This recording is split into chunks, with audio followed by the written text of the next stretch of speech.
Hello, everybody, whoever you are out there. This is David Rovix hosting another edition of episode of Fifth Estate Live, which comes to you every Tuesday at 10 a.m. Pacific, noon Central, 1 p.m. Eastern Time. And you can also find it afterwards at fifthestate.org. And Fifth Estate is a now quarterly anarchist magazine that you can get in physical form and occasionally in online as well. But mostly it's a physical print magazine, and with an amazing cover this month by Seth Tabachman. And we have this weekly program where we've been generally interviewing Fifth Estate contributors, and who generally include a lot of authors and activists and other notable folks. And today we are talking with Sandor Katz, who is talking to us from, I believe, on Short Mountain in rural Tennessee, amongst the land of the Radical Faeries. And Sandor has written a multitude of books about fermentation and many other subjects. And with no further ado, Sandor Katz, great to have you here. Great to be with you, David. Thanks for having me. And fermentation, I mean, is a fascinating subject to have written so many books about, but it's like also, I mean, having spent a lot of time in cold climates where people are really attached to their fermentation, even today, like, can you put fermentation in a little context? Like where would humans be without fermentation? Well, I mean, arguably, humans and other aerobic life forms wouldn't exist without fermentation because it's, what would be described as fermentative processes by the earliest anaerobic bacteria and archaea that produced the oxygen in the atmosphere that enables us to exist. So, going back to the very beginning, fermentation is really important, and in terms of contemporary human cultures, fermentation is an essential part of how people everywhere, make effective use of whatever food resources that are available to them. And fermentation is practiced everywhere, not only in, relatively cold climates. It's practiced in all of the tropical regions of the world as well. And, there's just incredible number of different benefits of fermentation. I mean, alcohol is the most, widespread type of fermentation. Fermentation produces alcohol. Fermentation can preserve food. Fermentation can make nutrients in foods more easily available. Fermentation can remove toxic compounds from certain foods. Fermentation is used to make fuel and to save fuel. There's just, an incredible range of practical benefits to fermentation. And it's, just part of the context, part of the, kind of inherited cultural information that people, all parts of the world use to make effective use of whatever food resources they have available. Have you been seeing a massive upswing in interest in what you've got going on in your books and in your workshops since the pandemic? I know that bread maker sales are through the roof. Sure. I mean, there's lots of people, who, haven't been going about their typical activities and have time at home, and certainly, baking bread and other kinds of fermentation projects have been something that people with a little extra time have taken up. But I mean, from my perspective, I've been watching fermentation grow in popularity since my first book came out in 2003. So, I just see, sure, the pandemic has brought some additional interest in the topic, but, from my perspective, interest in the topic has been building over these last 2 decades, lots and lots of people are interested in fermentation for a variety of different reasons. I mean, with the whole back to the land movement in the '60s and '70s, I mean, there were a lot of more interest in sort of traditional agricultural methods but permaculture, but fermentation is why is it the past 20 years that fermentation has? I mean, kombucha is now, of course, everywhere. I mean, I live in probably the kombucha capital of the country here in Portland, but why is there any particular reason why it took off just in the past 20 years? It was your book that did it, maybe.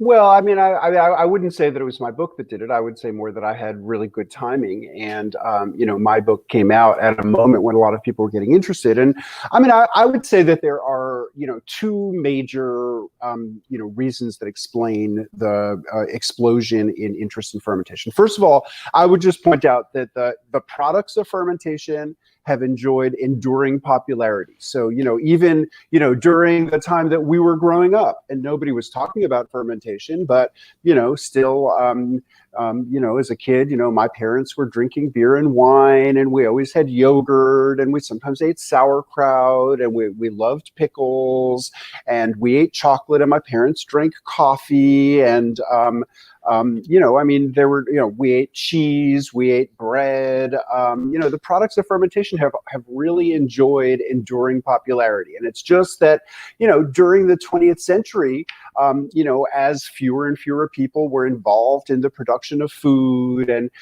people were still excited about the concept of the supermarket and the centralized place where you could go to get everything that you needed, people just were increasingly losing touch with, where does food come from? How is food produced? So, not many people were thinking about the idea that the cheese that we're all eating every day is a product of fermentation. The bread that we're all eating every day is a product of fermentation.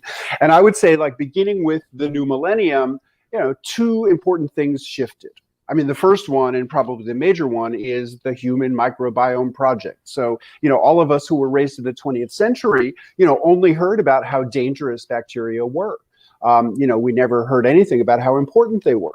But beginning with the Human Microbiome Project and, mapping the genetic complexity of the trillion plus bacteria that each of us is host to, and there was increasing research on why these bacteria were functionally important, and the diminishment of biodiversity and various factors that were causing that. And so people just got interested in bacteria for health, the idea of probiotics. And so fermented foods are a major source of probiotic bacteria. So that's number one.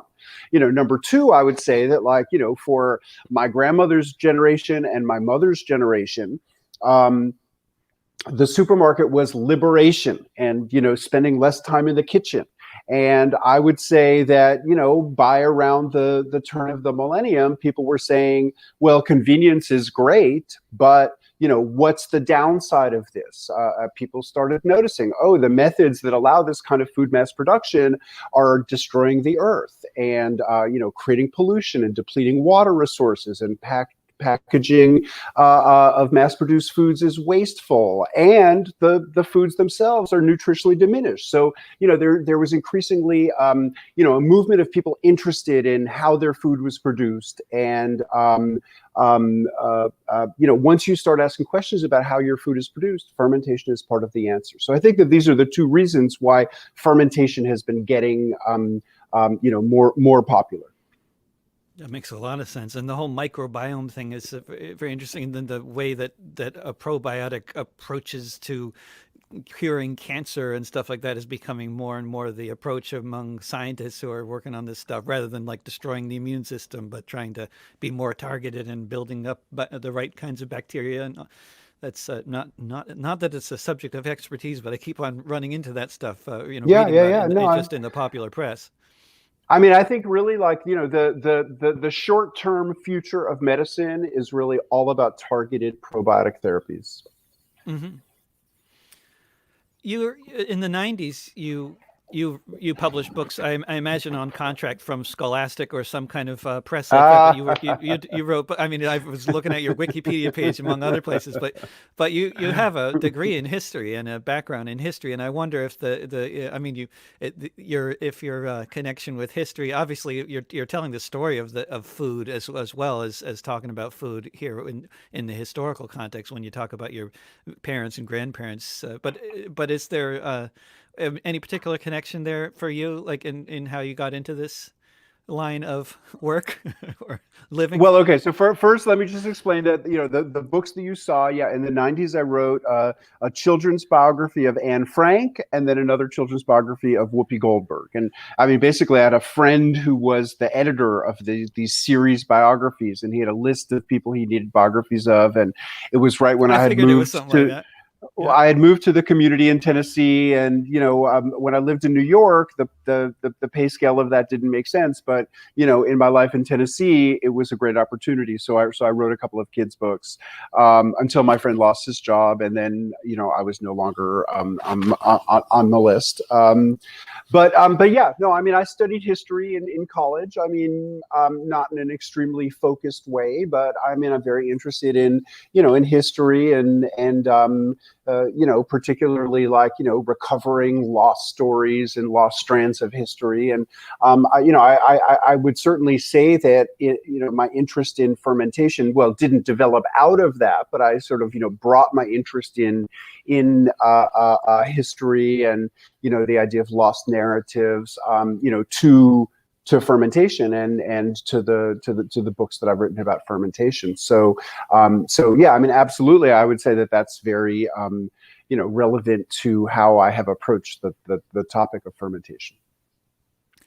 It was when you mentioned that fermentation is something that exists in tropical parts of the world too. I mean, I don't know. It makes sense when you mention it because, of course, for one thing, alcohol is consumed everywhere in the world, right? But when I think about, I know another thing from Wikipedia that we both have recent ancestors from Belarus, and like places like Belarus or places like Scandinavia, where I spend a lot of time before the pandemic. These places, I can't imagine they'd have much of a human population if it weren't for pickling, fermenting, and canning and drying. And even more so when you go to the extreme northern reaches. I mean, Greenland, Alaska, Siberia, northern parts of Canada. Yeah, I mean, I would say the far northern regions of the world would never have been habitable for people without fermentation and other techniques for preserving the bounty that's available to people during the summertime, to enable them to survive through the winter when food resources are not so abundant. Yeah. But in the tropics, the applications of fermentation tend to be a little bit different. So okay, in tropical places where they're raising animals for milk, I mean, in a tropical place, the milk is going to stay fresh for even less time than it does in a temperate environment, and so fermentation is a strategy for extending the life of the milk. And that's what sort of yogurt and cheeses really ultimately have been about, is sort of taking this most perishable of food resources and extending its useful life. Another thing is that many plants that grow in a tropical area, or certain plants that grow in a tropical area, have toxic compounds that can be broken down by fermentation. So like, in the Amazon and in the Caribbean and in West Africa, the cassava grows with high concentrations of cyanide, which could literally kill people if they didn't process the tubers properly. And the most widespread way of processing cassava to remove the cyanide is just really peeling it, chopping it up in coarse chunks, and putting it in a bucket of water. And then once it's in a wet environment, bacteria break down those cyanide compounds into harmless forms. People in different places have applications of fermentation driven by very different kinds of needs, but still they're the transformative action of microorganisms at work. Right. Yeah. Fascinating. I mean, things like beans are would be well. I think actually I read that one of the most common reasons for for hospitalizations in the United States is people eating undercooked beans Oh, interesting. because of the Interesting. of course now I don't remember where that information came from, so it's immediately suspect in my mind, but I'm it's apparently it's a big, huge problem with, I mean, if beans aren't cooked enough, then they're toxic along with so much other food, right? If it's not pr properly prepared, cooked, fermented, or whatever else that needs to happen to it before it's actually palatable, right? I Yeah. think a lot of the native foods in Australia need a lot of preparation before they're actually palatable. Right, right. No, I definitely. I mean, it's funny because in the early years that I was doing this, um, um, um, people were always telling me that they believed that Australia was the one place in the world where fermentation had not really developed prior to its colonization. And when I went to Australia, I went on a wild foods walk with an Aboriginal elder. And the very first tree we stopped to talk about was littered with nuts on the ground. And we picked up these nuts, but he cautioned us, like, don't eat them. They're very, very toxic. You have to soak them in water for a few days before they're safe to eat. Well, I mean, guess what happens when you soak something dry like a nut in water is it awakens bacteria on the nut that, in this case, are breaking down some compound that's toxic otherwise. And that was just a form of fermentation that people weren't familiar with, so they said that Australians didn't do it. Is Well, that I mean, or often when people make generalizations, yeah, they don't have the full information. yeah. So um, I don't know. I mean, But you figured it out pretty quick. I mean, fermentation is not like a unified practice around the world. I mean, all of these different processes, sort of arose independently, and they all sort of spread as people, have migrated or trading routes have developed, or sort of more modern globalization processes. But it wasn't really until the end of the 19th century that science had a definitive understanding of what unified this phenomenon of fermentation. And so, certain things that are ancient practices, people weren't thinking of them as fermentation. Yeah, it's hard to say in this case, but it turns out that in Australia there's also ancient traditions of making alcohol from the sap of a certain tree, and I mean that's not the only. I mean, really, those generalizations that a couple of people told me were just basically ignorant overgeneralizations, and we see plenty of those. plenty of those. Speaking of ignorant overgeneralizations, I wonder, can we talk about where you live there? I mean, I know you're originally from New York, right? Where I Yeah. also am from, and you live in a fairly, at least in this in Tennessee, certainly a fairly legendary sort of intentional community on short Well, mountain, I right? should say that I did live in this You did. intentional Okay, but so now community. you're still in With this Tennessee, but intention, not there. I still Hmm. live down the road, but I don't live in the Uh-huh. community anymore. I lived in the community for 17 years, from 1993 till 2010. I'm still friends with the community. I still, go over there and do things, but I live down the road. Um, That's it, for many people. That's kind of the best of both worlds. I know many former communards who moved just down the road from the commune, and it's like, no, we don't have to be part of all the discussions, but we can still hang out with everybody. It's I don't know if that's related, but to the yeah, yeah. yeah. But I think at this particular moment, I mean, this country has never been uh, it's always been a very divided place in so many different ways, uncountable ways. But here we are in October 2020, and I don't need to lay the scene for you or anybody who's watching. But I just wonder if after just being a New Yorker living in Tennessee for decades, that alone, I just, let alone every other kinds of experience you've had living in an intentional community, being gay, anything else that informs your perspective traveling all over the world. What I'm just looking for thoughts on how people can get along in this country right now. Yeah, yeah. I mean, I'm not sure that I really have suggestions to offer. I mean, one thing is I think that this whole idea that that we're constantly seeing painted, that there are like, red states and blue states, I think is pretty much absurd, because I mean, every place is a mix of people. And actually, I was a month and a half ago, I took a road trip up to the Hudson Valley of New York to visit my elderly father. And, I saw rebel flags up there, and I saw Trump signs up there, and and then that's New York. And then where I live in Tennessee, I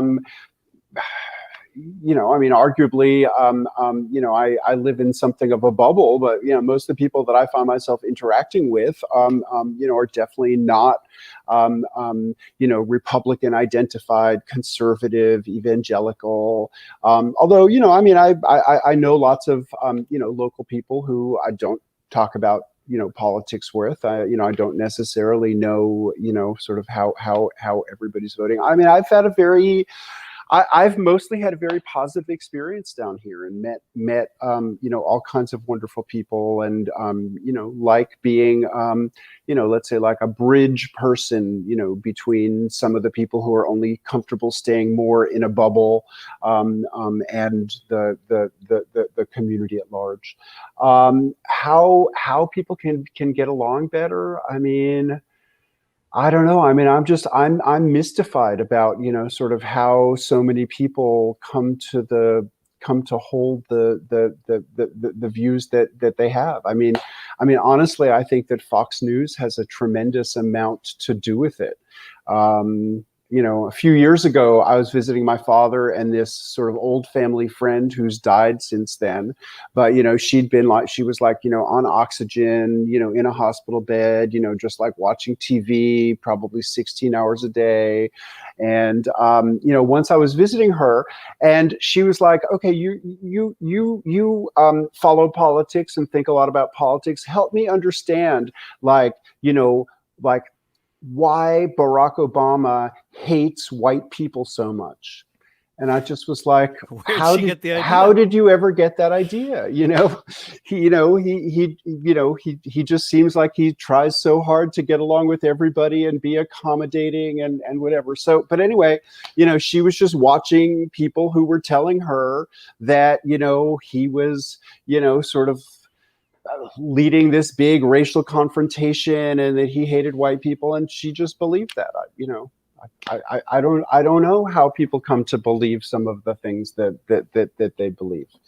I mean, my approach is mostly not to, just not to go there with a lot of people, and to just sort of talk about fermentation, or talk about something where we can possibly find some common ground, rather than like fighting about the things that we're sort of seeing completely differently.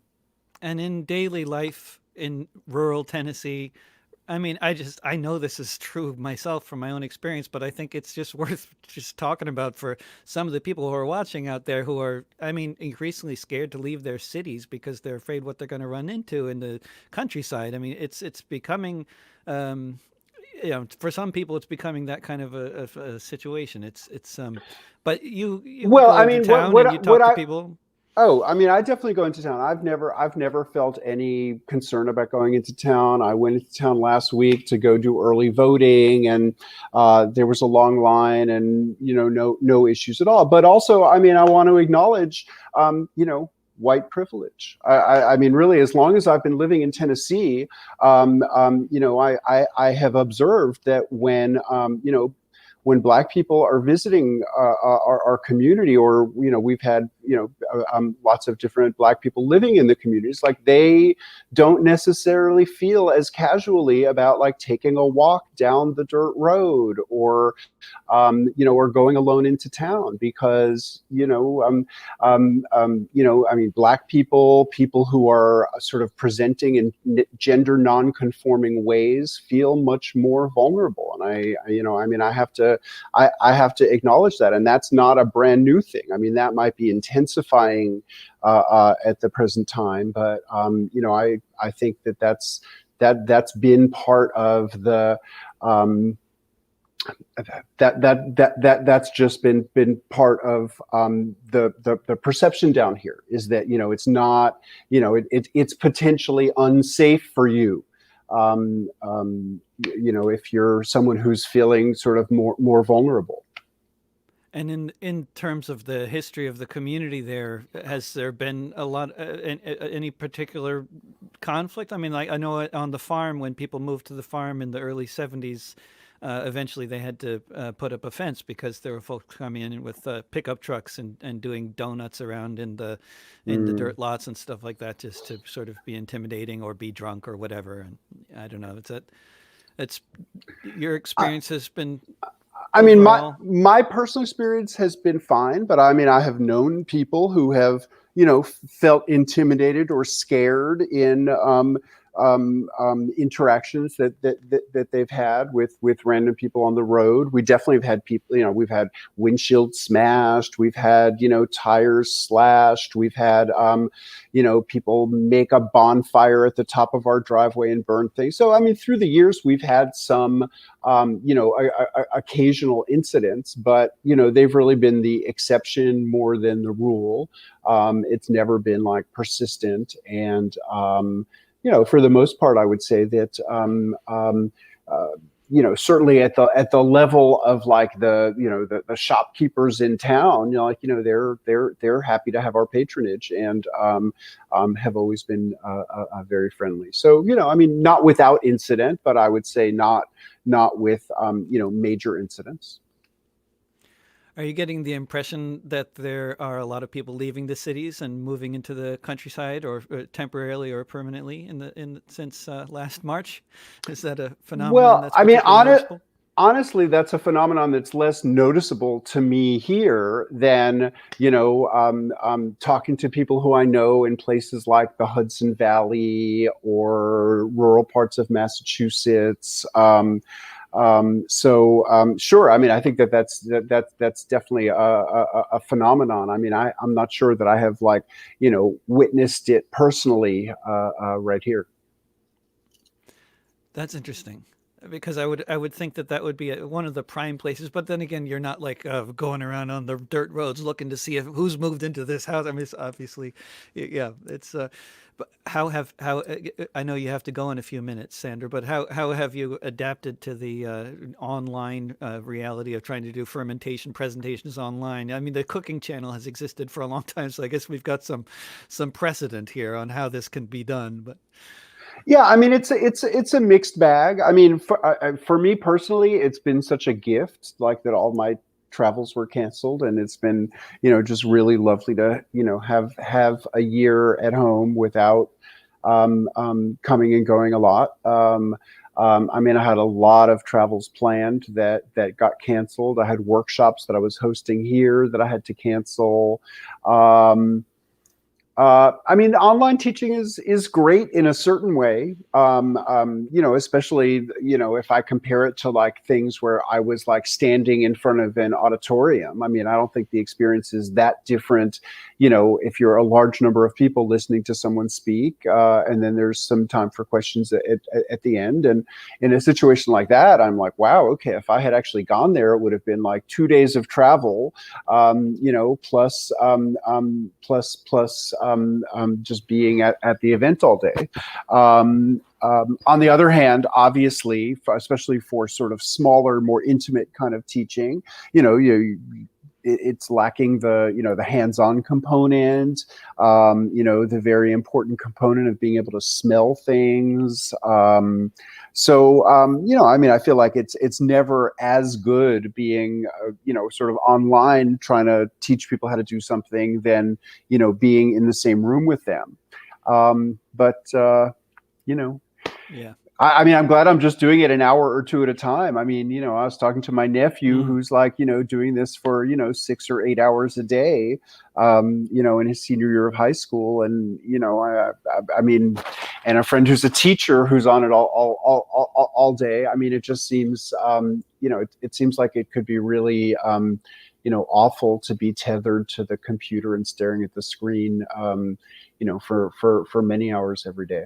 I've also been writing another book. Well, I should tell you and your listeners that I just released a book, and because I'm on this thing, I can't here. I'm going to go grab it. I'll be 10 seconds. Excellent. You are watching Fifth Estate Live. We're talking to Sandor Katz, Tennessee. So okay, so under here is you're running the title of one of my books that was published in 2006. The Revolution Will Not Be Microwaved: Inside America's Underground Food Movements. Before that, I published Wild Fermentation, which came out in 2003 and was revised in 2016. My biggest book is The Art of Fermentation, and that was released in 2012. But just like last month, my latest book, which is not really a how-to book at all. I mean, it's really a reflection on how we use the word fermentation as a metaphor. So, people talk about a time of great political fermentation, or alternatively musical fermentation, or artistic fermentation. So it's just sort of it's a meditation on this, along with all this incredible microscopy imagery. So this is hot off the presses, fermentation as metaphor.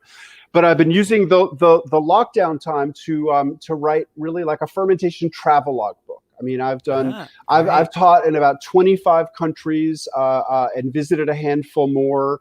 And everywhere I go, I get to sort of taste what the local indigenous ferments are and learn things. And so I'm working on a travelogue book that'll be out next year.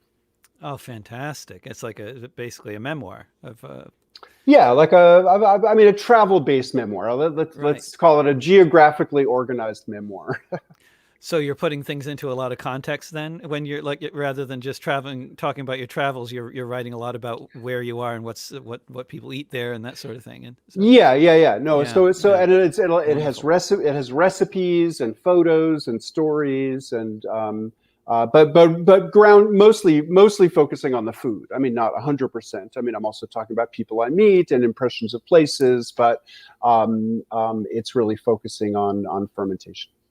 Excellent. And when it says at Sandor Kraut, is that on Twitter? Are you on Twitter? I'm sorry. I'm technically on Twitter as Sandor Kraut, but I rarely use it. I use Instagram as Sandor Kraut. Very good. So Instagram is the place where I post the most. I also have a website, which is wildfermentation.com. And somewhere in the archives of the Fifth Estate, I have written about fermentation for the Fifth Estate. Indeed, you have. And before you run, do you have any particular predictions for the future, whether that's the next few weeks or the next few months? Well, I mean, I just think that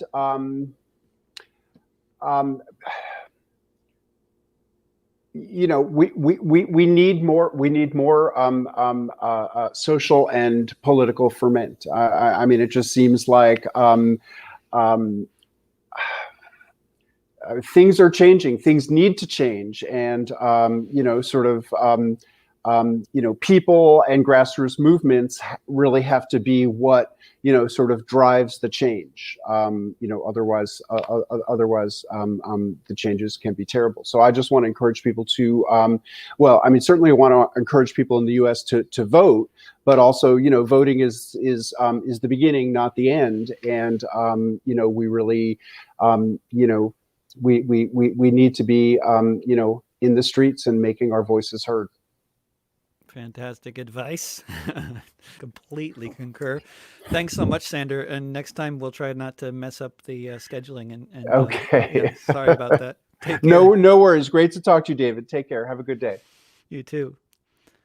And that was a half-hour discussion with Sandor Katz there in Tennessee. And the show is continuing now, and without any guests other than the host, who is now the guest. And this is Fifth Estate Live. It actually is produced by Peter Werby, who is on the editorial collective of Fifth Estate magazine, which comes to you 4 times a year.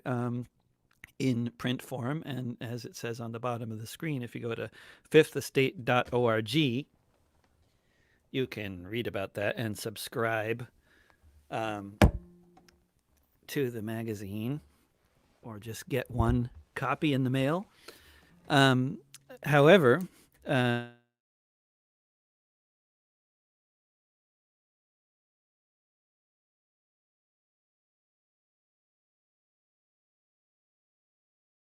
the producer, we got unplugged there for a minute, sorry. The producer, Peter Werby, has instructed me to sing some songs for you for the last half of this show. And I've never done that with my own shows before, but it's a fine idea. So I'm going to do it.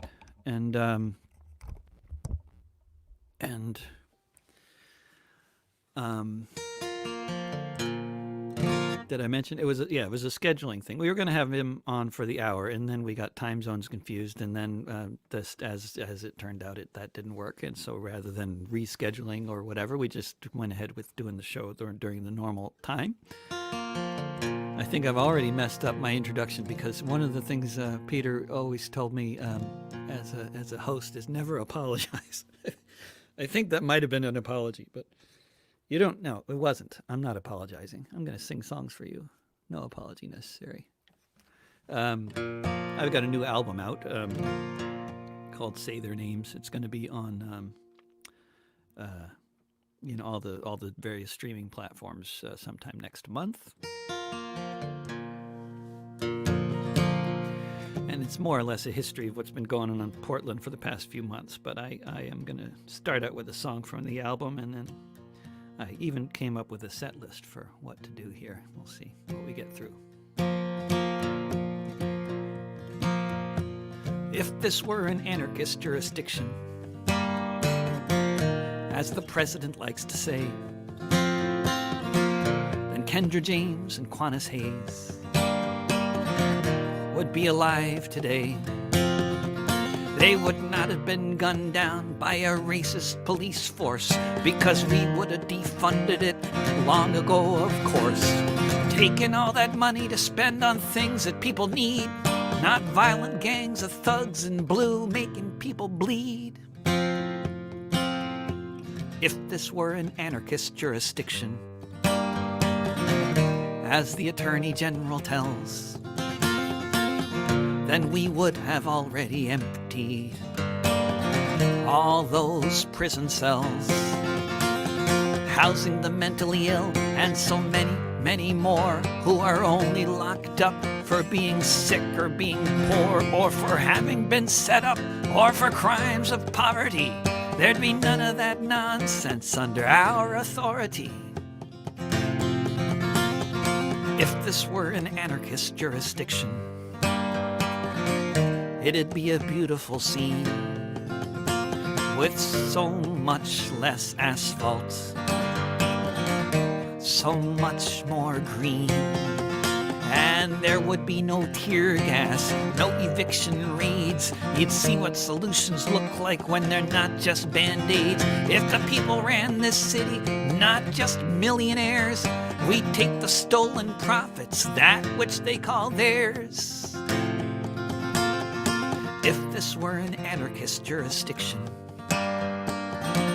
as the brown shirts oft repeat, you would not see these tents and couches lining every street, without control by corporate interests that dominate our lives, making sure that they have everything while we're lucky to survive. It's profit over people, no matter how much blood they shed. If we were calling the shots, then you could turn that on its head. if this were an anarchist jurisdiction.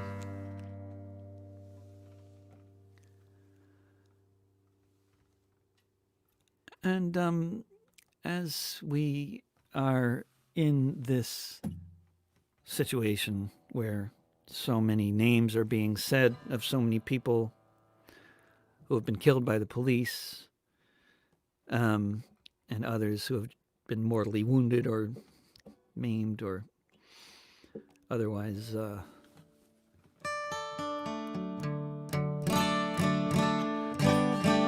there's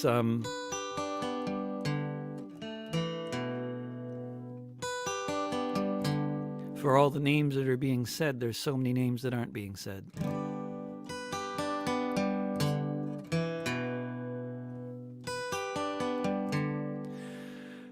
And this is a song about one of those people who you don't hear being talked about, and I think one of the many people who should be getting talked about. And his name is Alvaro Luna Hernandez, and he's been in prison since 1996, and he's coming up for parole next year.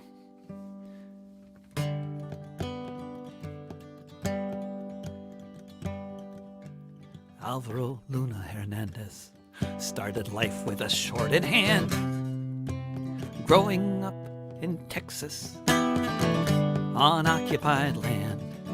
His troubles with the law and with the sheriff of Alpine resulted from a racist gang crossing every line of respect for human decency. Vicious thugs in blue who have ruled the hills of Texas since long before 52.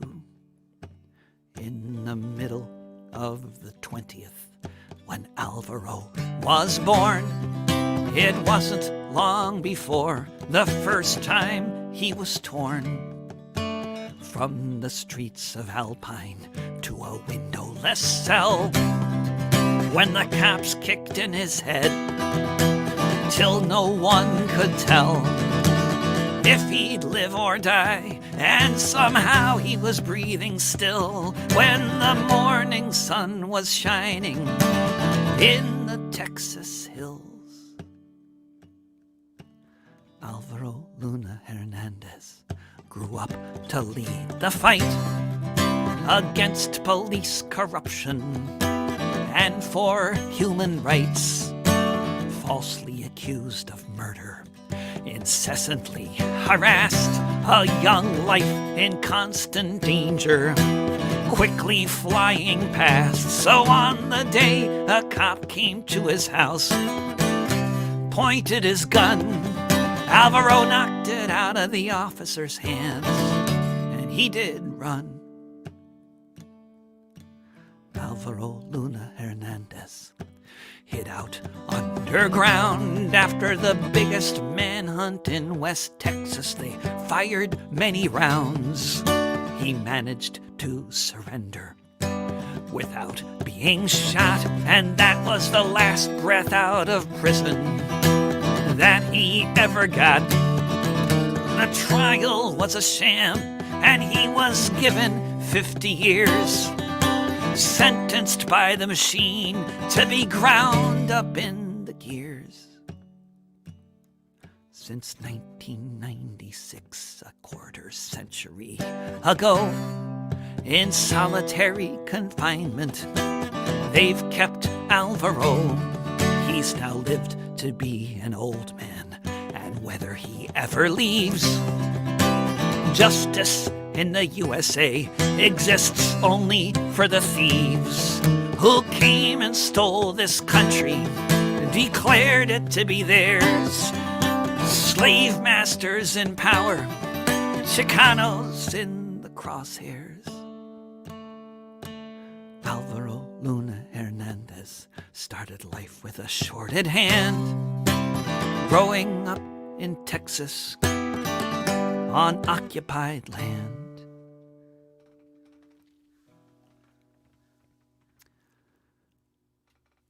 Now, if I could have. I'm having trouble seeing comments these days, and I've noticed that most of them tend to be kind of inane and unrelated to anything that's going on the screen anyway. So I tended to not be paying as much attention to them as I did when I first started doing these broadcasts, and then realized that it's not probably a good idea to spend too much time reading comments that aren't related, because then you just go and ah half the time while you're supposed to be, making a little bit more sense than that. So comments in advance are good. And speaking of comments in advance, I do a solo concert from my living room here on the last Saturday of every month at 1 p.m. Pacific, 4 p.m. Eastern. And this month, on October 31st, I'll be particularly doing songs that people might want to actually learn how to play, because people ask me about that. And so I'm going to do a visual illustration of how to play different songs that people want to know how to play. So you can write me if you got one in mind. But I'll just continue with this set list that I decided on doing after Peter said I should play songs for Fifth Estate Live. This is, the title track of my new album. Jacob Blake was walking to his SUV.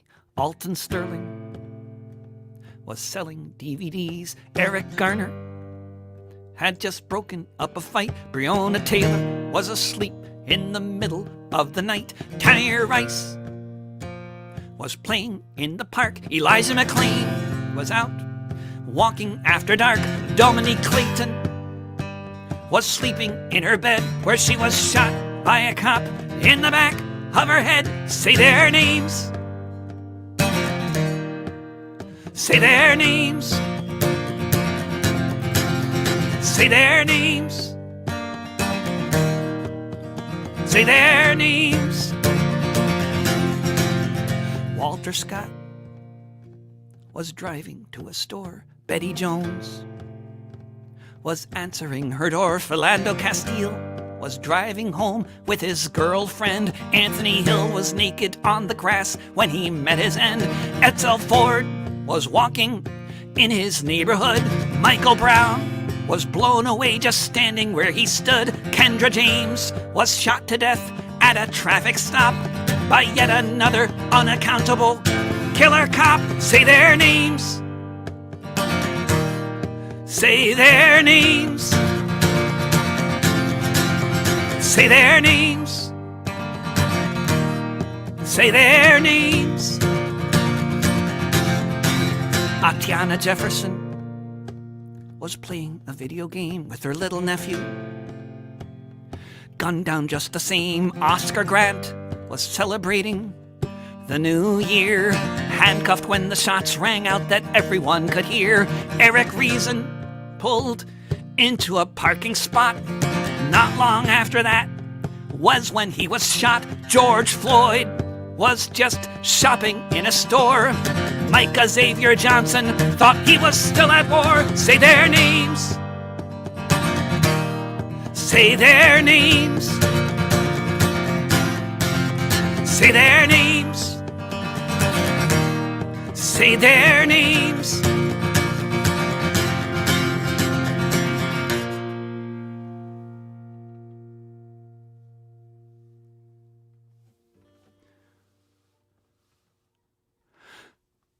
People paying much attention to the news, which is quite a lot of the people watching this broadcast, I suspect, are well aware that there's a trial going on right now in London that is going to have all sorts of implications for a lot of people in the world.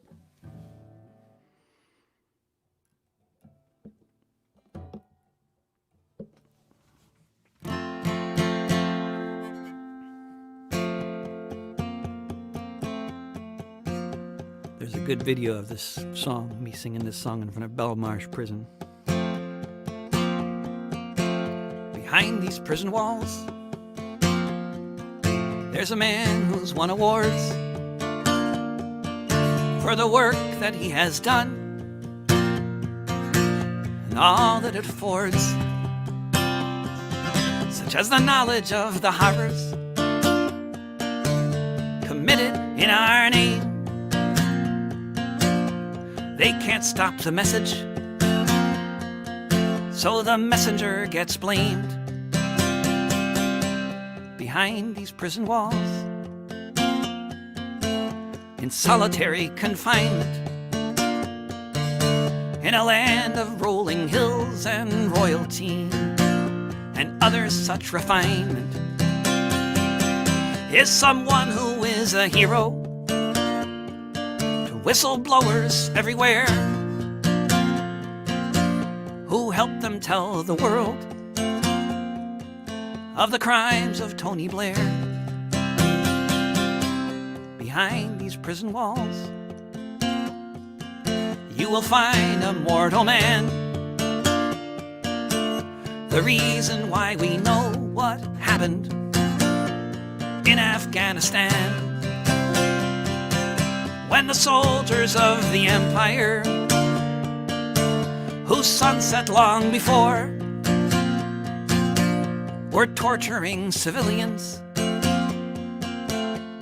in their terror war. Behind these prison walls is a part of WikiLeaks, an eloquent orator,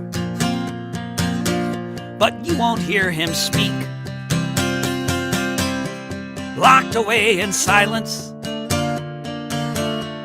one who knows too well how those in power act when there's another war to sell. Behind these prison walls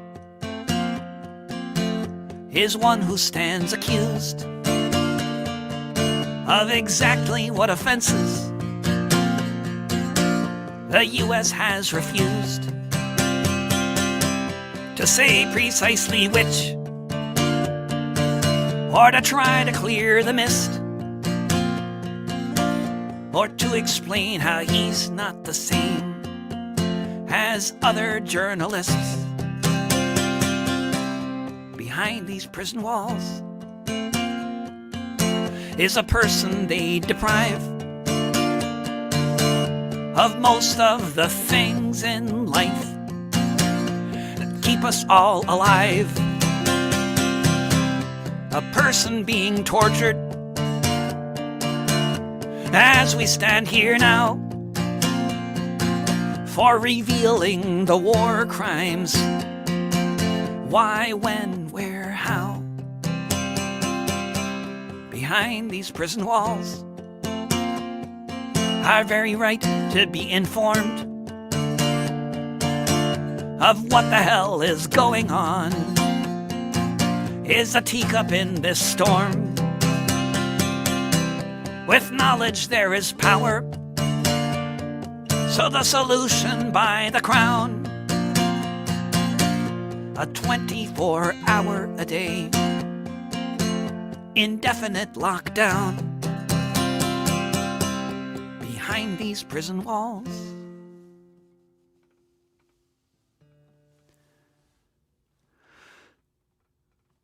I have one more song in the little set list that I'll do for you guys watching Fifth Estate live, which comes to you every Tuesday at 10 a.m. Pacific, 1 p.m.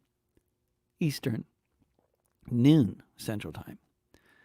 And it comes to you on various platforms, including the Facebook pages of Popular Resistance and Cebu Community Radio, as well as my own Facebook pages and Periscope and Twitter and YouTube and VK, LinkedIn, all sorts of places that nobody watches on, but people watch on YouTube, Twitter, Facebook.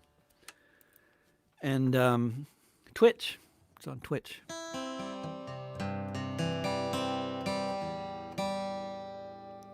And as Glenn Ford said, the capitalists really do control our means of communication. Paraphrasing. He used the word hegemonic. As he will. It's a good word.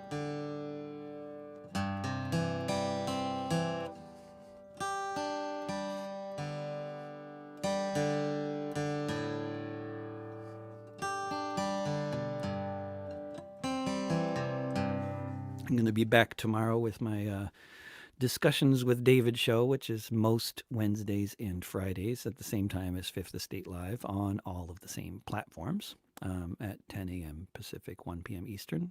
Although, unlike Fifth Estate Live, it does not appear on the fifthestate.org website where you can find all of these Fifth Estate Live broadcasts archived.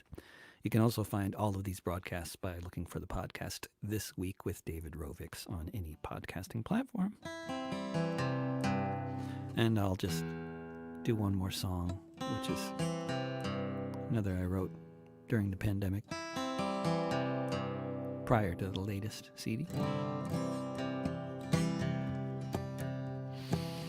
I found as a person who has also, like our previous wonderful guest from the first half hour of this show, traveled a lot in a lot of different countries, I have found that if we want to try to imagine how life could be different here in the U.S., it's pretty essential to look outside of the U.S. for some good examples.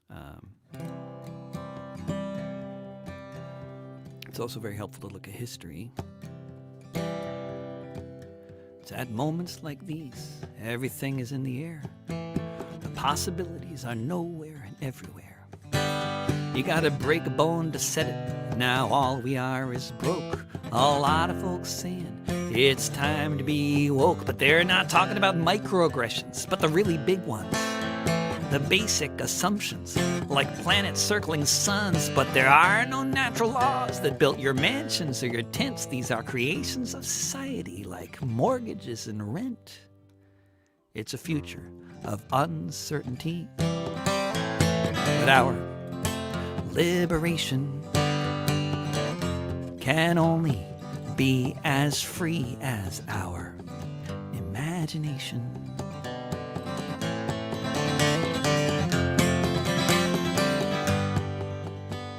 If you were born and raised to believe it's sacrosanct that whoever has a whole lot of money in the bank deserves to then live off of the wealth from the houses that they own, and if they raise your rent you can move or take out a loan, then how can you demand your human rights if you don't believe you have any, as if you deserve your plight? But if things were hard before, now the system has flatlined. Time for those basic rights to be redefined. It's a future of uncertainty, but our liberation can only be as free as our imagination.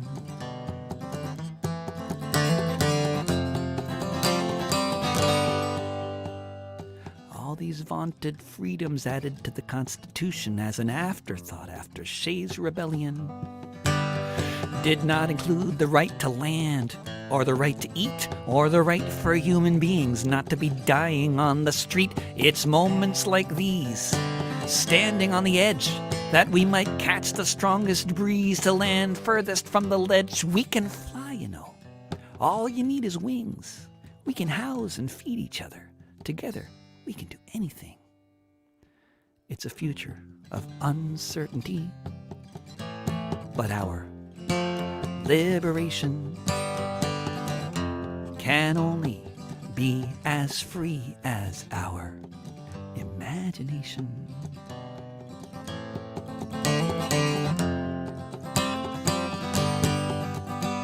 It's at moments like these, everything is in the air.